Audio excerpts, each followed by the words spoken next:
As a child, we all long for a hero. As a society as a whole, we search for that leader that can be our hero. But as we mature and as we grow, it dawned on us that the hero is inside every one of us. And in the world's social media, we all start at zero. And slowly we search deep within ourselves to find who we are. And we have that moment of truth where we embrace that the hero that we've been searching for has been there all along. It is living deep inside of every one of us. And we start embracing that journey and we become that hero that we search for.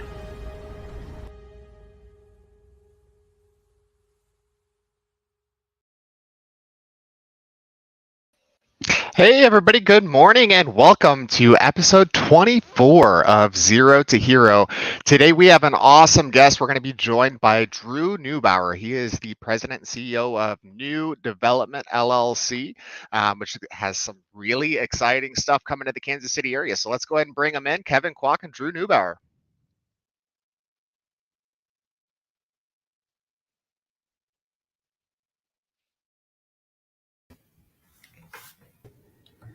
What's going on, Drew? Super excited to have you on the show. Zero to Hero today. Yeah, pretty cool spot you got there. Yeah, Kevin, thanks for having me on. Excited to be on. Yeah, this is actually my apartment downtown. So it's loving the exposed brick and everything. So yeah. Yep. So before we get started, tell us a little about your development company. Yeah. So it's called NEU Development. It's actually a little play on my last name. NEU actually means new in German. So it's kind of a double play of a new development and part of my last name too.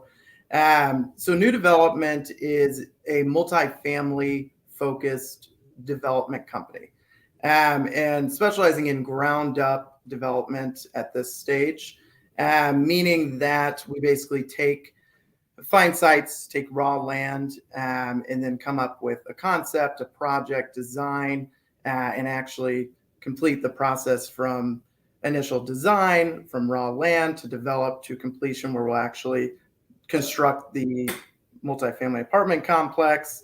And actually what we're working on now is a luxury ground up product over in Lee Summit, Missouri. So I haven't officially announced the project yet as far as the details. So I'll keep it a little brief, a little mysterious. But yeah, I mean, the gist of it is we're doing kind of a roughly 60 unit luxury apartment complex. And that's kind of going to be our niche and our specialty here. So. That's awesome. And I live up south. So that area is definitely booming. And you see a lot in Lee Summit going on. That's, there's quite a bit of apartments going up. So, yeah. But I definitely, that would be cool to see something that's more like, one light, two light look and feel, something that's a little more modern and trendy to attract also the young professionals. Yeah, to go out there because I think Lee Summit has been pretty suburban overall with more young families. Yep. So.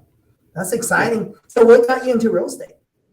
Yeah. So actually kind of how I got started, a little bit of my background here. So grew up here in Kansas City, out in Olathe, and then went to K-State, then moved right home, didn't make it too far. And I knew I always knew I wanted to be in real estate, whether that was residential, commercial, I wasn't sure at the time, but knew I wanted to be in it. So started doing a deep dive. Don't have any family or friends that are in it. So kind of had to start from ground up on it. And honed in that commercial was what I liked and what I wanted to do. So actually started my career out of college as a commercial real estate broker with Kessinger Hunter. And they're one of Kansas City's oldest, deep-rooted commercial real estate companies. And so it was great experience to kind of get that started in real estate. And and went into it and just kind of really took it all in and learned a lot, and kind of immediately realized that the ultimate goal is development. I mean, all of these services, all of the commercial brokerage, all of the vendors, construction, even commerce of a city is all kind of rooted in development. So economic development is rooted in commercial real estate development, as well as some residential development mixed in, but kind of knew that was the end goal to kind of get there. Wasn't sure how I was going to get there, when it was going to be, or if I could at that point. So, it took years of kind of figuring that out, honing in skills, and finally getting to a point where I was ready to make the jump on it, and kind of told myself, why not me? Why can't I do it? I don't have the background of a family that has development or anything like that. So it was kind of learn it all and figure out all the aspects. And it's been challenging, but it's been aggressively rewarding. The feeling that you kind of go through to build something of that stature from ground up on it. So that's awesome. So we talked about your development business, right?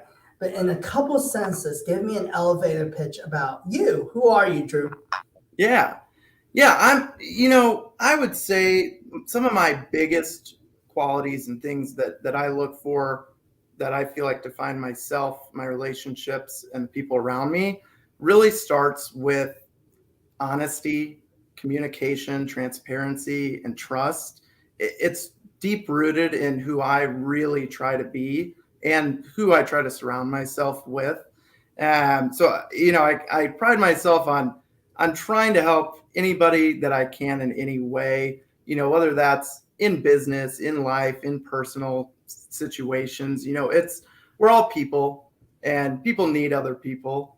And so I've kind of always felt a draw to that stuff, kind of a draw to people, draw to working through issues with others and things like that. So some of my family's actually in therapy, sociology, psychology. So kind of part of my background, and my degree is actually partially in marketing, and then partially in social sciences, kind of the study of people and society. So it was kind of a good fit, and kind of fit my defining qualities of what I try to be and who I try to surround myself with.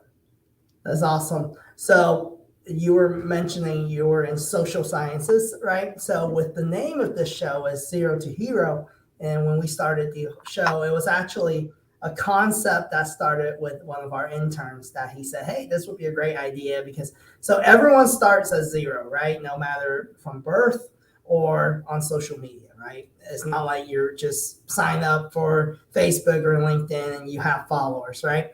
So please tell us about your social media journey. What does that look like? Yeah. So it's been a long one. What I'll say is my previous role that I had before starting this development company, I was VP of business development for a commercial construction company. And business development is really a long-term relationship-based type of industry that you're doing, and a role. And so I relate that directly to kind of the social media, because it's a long game. It's slow, it's articulate, it's planned, but it takes time. It takes time to grow followers, reputation, connections, things like that. And so it's really directly related to that. And with social media, LinkedIn, I feel, like I really try to be active on it. And it took years to build. It's funny. I think back to college. This was probably my freshman year. I took a class over a holiday break, just for a quick, easy credit that I thought. And we're going through, and it was actually a marketing class, and the whole class was based on LinkedIn.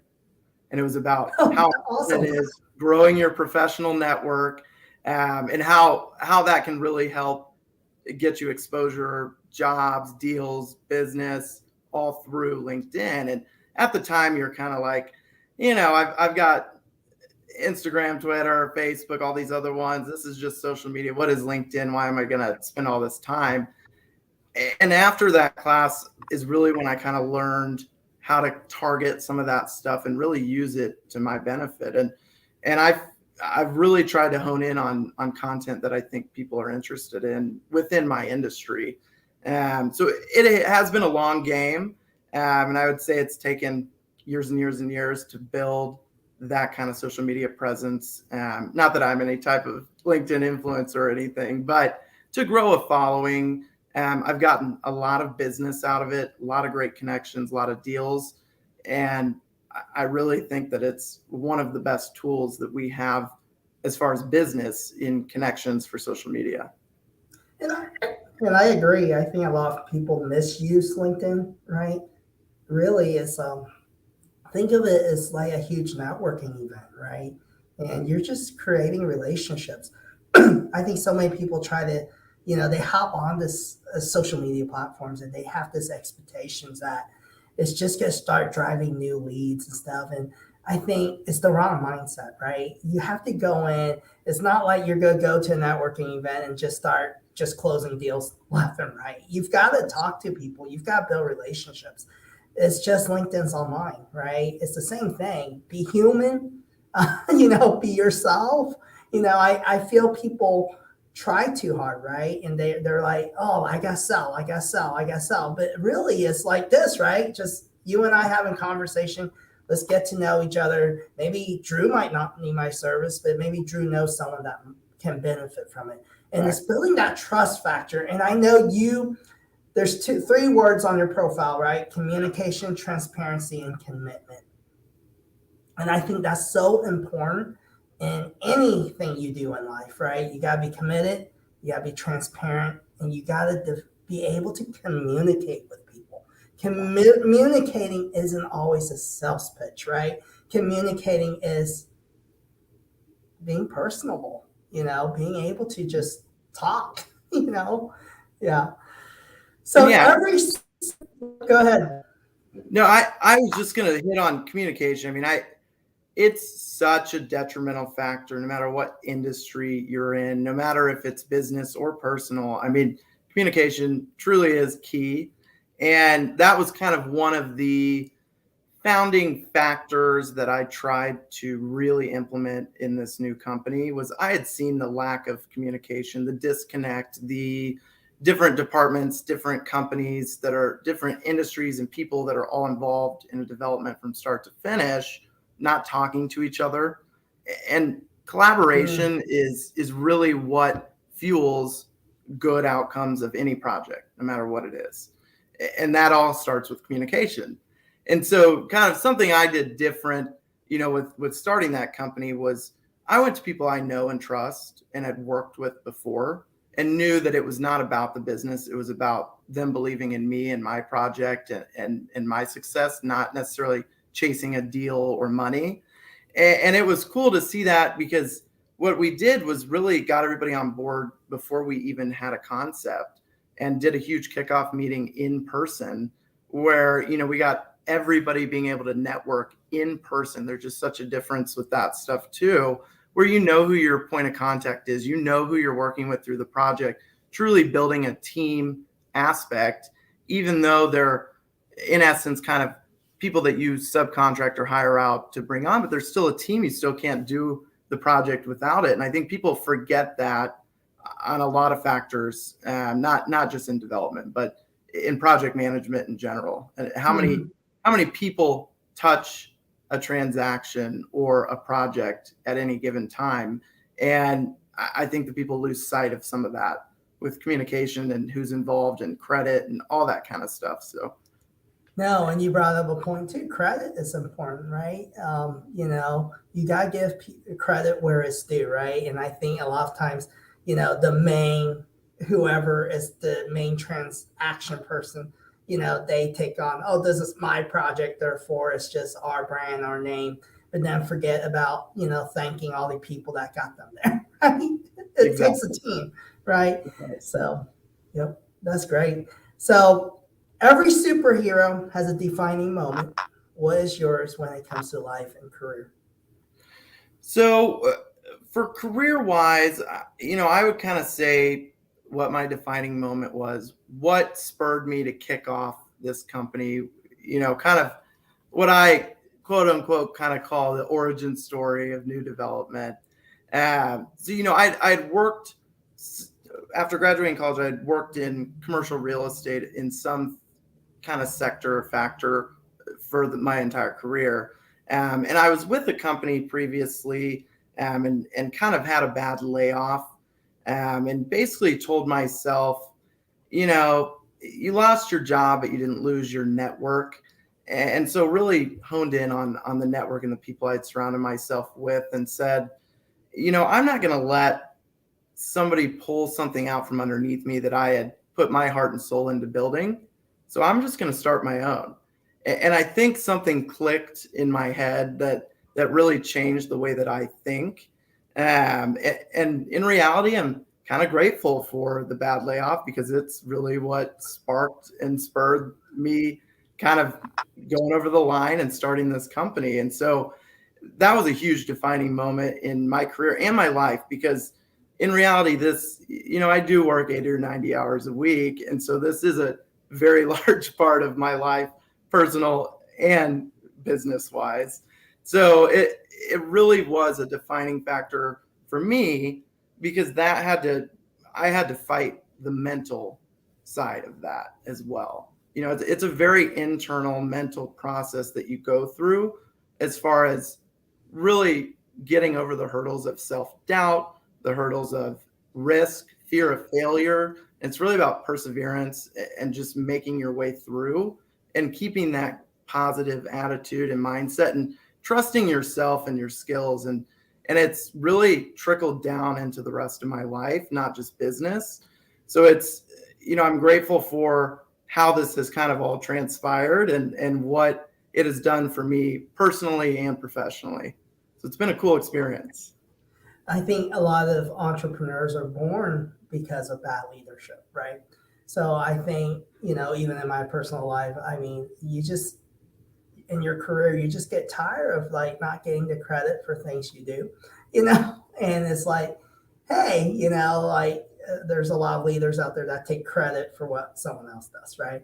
And so, I mean, we have this huge thing about, you see on the news articles, the great resignation and, layoffs and different things. Is the problem isn't necessarily, Gen Z or different people. You hear leaders complaining. The problem is there's a lot of bad leaders. There's a lot more bad leaders than good leadership. So when there's bad leaders, no one wants to work for you. So maybe you should look at your culture and internally, making some changes versus, complaining about, hey, it's so hard, competitive, trying to find employees. Well, they're out there, there's a lot of people being laid off. So there's people looking for jobs right now. But I think that's a problem that we're experiencing. And in a way, I feel people are just getting smarter after COVID, and they want to work for something more than just a paycheck. Right. I think everyone's seeking for something more, because why am I a part? What's this company about? It can't just be an ROI. Right. Right. No, and I completely agree. I think just in general, in the professional world, there's been a huge shift through COVID, obviously. I mean, work from home was kind of a big defining factor of work-life balance, leadership, the needs kind of shifted in what was needed as far as kind of the talent wise. And we've got a lot of people, kind of that older generation, starting to phase out, and we kind of have a gap of leadership, of, that next step. So there's kind of this younger generation, or younger to the specific industry or profession, that are having to step up. And I think it's really breeding good leadership that is going to follow through and be a completely different animal than what we've experienced the last, 30, 40 years. So I'm excited about it. I think that there's a lot of positive to take out of it. And I hope to be a part of that too when I hire on people. And especially, I think, in your industry, right? When people think of commercial real estate developer, you think of more someone with white hair, or someone that they're older and they've accumulated their wealth. There's this false image of what that might look like, right? Right. Most people probably won't go, "Oh, Drew's a developer," right Right. off the bat, right? Because you look like this young guy, And I think we're going to see a lot more creativity in the development projects. Everything, because the world's changing. And I think the younger generations understand also what people are looking for in a way too. Yep. Yeah, I feel like business as a whole has become more personal. I've seen and felt that change. And I don't mean to keep coming back to commercial real estate. It's just what I know. But that is kind of was the precedent of, when I started, even 5-6 years ago, I was still wearing suits to work every day. And even just that little thing has shifted drastically just in the last few years. And so to kind of see a lot of that change, you see that leadership phasing out. You see younger people starting to take on these upper roles, and they can do it. That's really the thing is that they can do it. And in all likelihood, the majority of them are probably going to be better leaders than what, is kind of that older phasing out generation. It's just a different time. We're in a different world than we were, even 5 years ago. So it's interesting to see. And the age thing is, even for me, that was something I had to get over mentally as well and kind of push through. In the beginning, it was, I'm too young to be doing this. I'm young. Young. And then I was like, you know what? I know what I'm doing. I've got a well-rounded amount of experience, probably better than some others for this type of development and project. And it was kind of a point where I said, you can do it. Anybody can do it when you have the skill set to back it up. And so that was kind of a big moment too of realization. And you see kind of what's going on in the job market and that shift. And I think it is going to breed, really, like I said, a new generation of really great leaders and workforce. Because I think with the internet and everything, right, the younger generation understand that you can leverage resources for that pot of gold too, right? And back in the days, you need that silver spoon when you're young in order to do a real estate project, right? Or you have to know a bank or something, in order. But nowadays, I think people want to collaborate even with funding and resources. And there's stuff out there that the younger generation knows how to find it, right? Because it's online, you can tap into a global, versus just within your area or your zip code, right? Like nowadays with technology, you don't have to just do projects in Kansas City. You can leverage talents anywhere, right? And I think we have to be aware of that, or you're going to become a dinosaur, right? Yeah. Right. Yeah, and it's what I'll say to that too is network is everything. It's people. What my slogan in my company I kind of put in there was people driven, passion fueled. And the reason I put that is, you got to have passion behind a project or a product or an industry to really have that drive. But you can't do it alone. Nobody can do any of these things alone. It takes people. It takes collaboration. And having the kind of new world that we're in with the network online, it just takes that and lights it on fire, and it becomes huge because now your reach is global. It's not just, your immediate network, and everybody knows somebody, and somebody's going to know somebody you don't know. And it's kind of this connection chain that just keeps going and keeps going. And it's really cool to see. But I think that that's kind of a shift too, because it's, we're able to connect and communicate so much faster than we ever have been able to. That's awesome. So, all right. When it comes to superheroes, right, what do you feel are attributes that define them? I think that it's not necessarily a power. It's definitely something that goes into your integrity for who you are as a person. Uh, I'm going to go back to, it's going to be trust, communication, transparency, integrity. I mean, it really is. It's true values that you have to set as a person, as an individual, and stick to those. And it's not always easy, but the ones that stick to it, make it work, and surround themselves with others that do the same, in my opinion, are heroes in this world and industry and society that we're in, because it is easy to stray and get off path, and it's not easy to kind of stick to your true roots and attributes of how you want to be as a person. So I think that definitely defines a hero in my eyes. It's hard work. It is. So I always say it's a fine line, right, between a villain and a hero. And you pretty much said it, right? You have to decide to do these, have integrity and have these trusts and different things, right? Those are a decision you have to make. But then both villains and heroes have superpowers. And some of the villains are actually more powerful than the hero in Marvel and DC. So I think it's so important to know. I read a lot of books and stuff, and they always say there's just a little mindset difference between sociopath and an entrepreneur, right? So sociopaths has a lot of qualities that entrepreneurs have, but it's just that little difference that makes them, one can be a villain and one can be a hero, and it's so true, because I would say all entrepreneurs were a little crazy, Right. Because we do 90 plus hours, and have to wake up and do it again. And there's days you can't even put food on the table. You just have to figure it out, right? So you got to have a little cray. You do. And I couldn't agree more with that. I mean, that is true through and through. We have to be crazy to do what we do.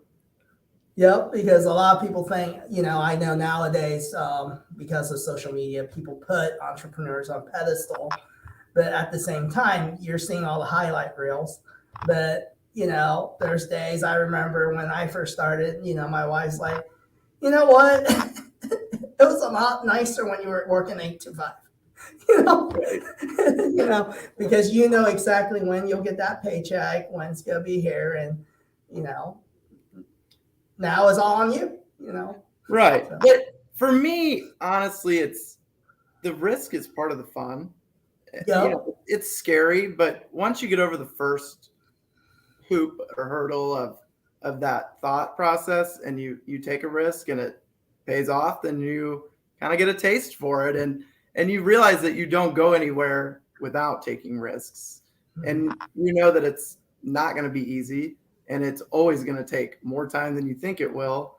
But the feeling that you get after that, and the accomplishment that you have, and being able to look back on something that you've built and done is really the main reason that I'm doing this. It's something I want to build. I want to build a reputation, a career, respect, be able to look back in 10 years and really be proud of what I've built and how much work I put into it, and have it hopefully pay off and be able to relax a little bit down the road. Yep, you get that gratification because you're building something for yourself. Yep, that's awesome. So if you had to pick a superhero that relates best to you, who would that be and why? So that's a hard one, because I go into my thoughts, and I'm a big Marvel fan. Big Marvel fan. And so kind of my immediate thought goes to Tony Stark, Iron Man. And it's because it's brains. He used brains as his power, really. I mean, that's how he got to where he was, and that's how he became Iron Man, and all that was through using the knowledge that he had to create that. And that was something that I felt resonated the most, rather than somebody with some kind of large superpower that's inhuman and things like that. It's more it's tangible. It's something that you put your mind to, and you work hard, and you can kind of create anything you want to create. That's awesome. So, Drew, what's one golden nugget you can give to our audience out there? Maybe someone that's younger and just starting out in their career. What's something you can tell these folks? I would say first and foremost, take the risk, do it. If you're on the fence, just do it. You're gonna fail, you're gonna fall down on your face, but if you get back up and you keep trying and you persevere, it pays off. It does, and it's worth the risk. And the other piece is network is huge in going where you want to go. If I can recommend anything, it's meet as many people as you can. I've joined probably 8 or 10 type of networking, commercial real estate groups, all the committees. You get really involved in anything that you do, and you get involved in networking and building your network. That is right up there with taking the risk, because that's not easy either. And it is a full-time job in addition to your job, but it is what helps push you to where you want to go. Because again, people are, what fuels these kinds of projects, and what you want to do. If you're in entrepreneurship or want to get into it, you have to have the support around you. And I think that that's huge. They always say your network is your net worth, right? Yeah. And I always tell people, no matter if you like it or not, you're in the people business. Yep. Because as long as we're the human race, you're in the people business. So, you have to connect with people. You got to network. You got to, just look at society as a whole. During COVID, when we had the lockdown, as humans, we found ways to connect. Yeah. That's how these live shows started happening, because everyone were looking for a way to interact with people. And I think our natural instinct is to connect and have relationships. Yeah, it's human nature to want to connect with other humans, and COVID changed that, but obviously we made it through, for the most part, and that was huge for our society, and how we've kind of defined and realized how important that human connection is. And I think that's through and through with not only business but personal aspect as well. So, Drew, what's the best way to connect with you in NEU Development? Yeah, LinkedIn messaging is a great way. Pretty active on responding to that. On my company page as well, the company LinkedIn page, there's an email address. If you had any questions, wanted to connect, grab coffee, anything like that, it's just info@newdevelopmentllc.com. So those are probably the best ways for kind of a quick reach out, and then can go from there. Well, it was great to connect with you today. And man, there was a lot of nuggets in this show. So thank you. And love to see. I can't wait to see in Lee Summit which project is yours. Yeah, I'll let you know when I announce it. Got to keep people on the edge here. All right. So how far off are you guys from it being finished, completed? Hopefully, roughly 6 to 8 months from breaking ground on it. Okay. But things change, and development is development, so it could always be longer. That's super exciting. So we're looking forward to it. Thank you, Drew. Yeah, thank you, Kevin.